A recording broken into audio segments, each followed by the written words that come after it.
உலக வரைபடமே மாறப்போகுது. இந்தியாவோட அமைப்பையே மாற்ற போற அந்த இயற்கை சீற்றம் ஆதாரங்கள் வெளியாகி அதிர்ச்சி. உலகத்துல இருக்கிற பல அதிசயங்கள்ல ஒன்னா இருக்கிறது தான் இமயமலை. மேலும் இது இந்தியாவில் அமைந்திருக்கிறது தான் சிறப்பான ஒண்ணு. மற்ற நாடுகளை வச்சு பார்க்கும்போது இந்தியாவில மட்டும்தான் சரியான கால நேரங்களும் இயங்கிட்டு வருது. 24 மணி நேரங்கள்ல 12 மணி நேரம் பகலாகவும் மற்ற 12 மணி நேரம் இரவாகவும் மற்ற நாடுகளை காட்டிலுமே இந்தியால மட்டும்தான் ரொம்பவே கனக்கச்சிதமா சரியான இயக்கத்திலையும் இருந்துட்டு வருது. மேலும் எந்த ஒரு அந்நிய சக்திகளும் நம் நாட்டுக்குள்ள வர முடியாத அளவுக்கு இதோடைய அமைப்பு அமைஞ்சிருக்குது. ஏன்னா 3 பக்கங்களுமே கடலால சூழப்பட்டதாகவும் ஒரு பகுதி மட்டுமே நிலத்தால சூழப்பட்டதாகவும் அமைஞ்சிருக்குது. இதுதான் இதோட தனி சிறப்பாகவும் இருக்குது.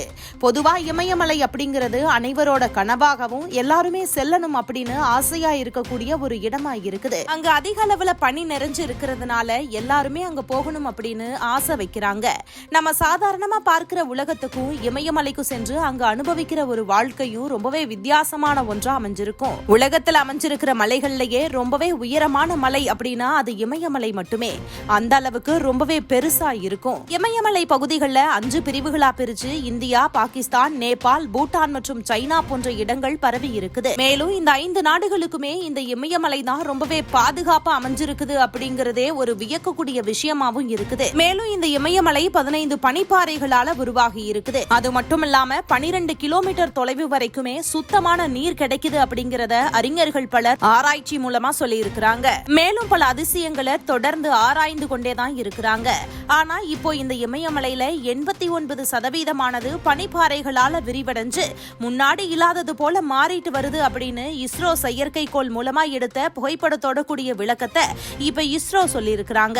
அதுல இஸ்ரோ என்ன சொல்லி இருக்கிறாங்க அப்படின்னா, புதிய ஏரிகள் உருவாகிறதுக்கும் ஏற்கனவே இமயமலை பகுதிகளில் இருக்கிற ஏரிகள் விரிவடைவதற்கும் இந்த பனிப்பாறை விரிவடைதல் அப்படிங்கிறது பெரும் பங்கு வகிக்குது அப்படின்னும், இந்த ஏரிகள் உருவாவது நன்னீர் ஆதாரங்களை உயர்த்துவதில் முக்கிய பங்கு வகிக்குது அப்படின்னு சொல்லி இருக்கிறாங்க.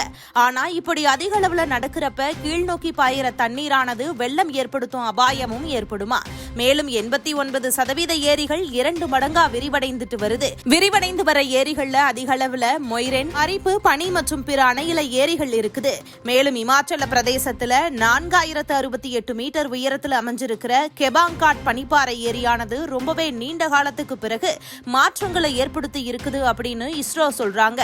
மேலும் 1989 இருந்து 2022 ஆண்டு வரையிலுமே 36.42 ஹெக்டேர்ல இருந்து இப்போ 101.30 ஹெக்டேரா 178% இப்ப உயர்ந்திருக்குது அப்படின்னு இஸ்ரோ தன்னோட ஆய்வுல சொல்லி இருக்கிறாங்க.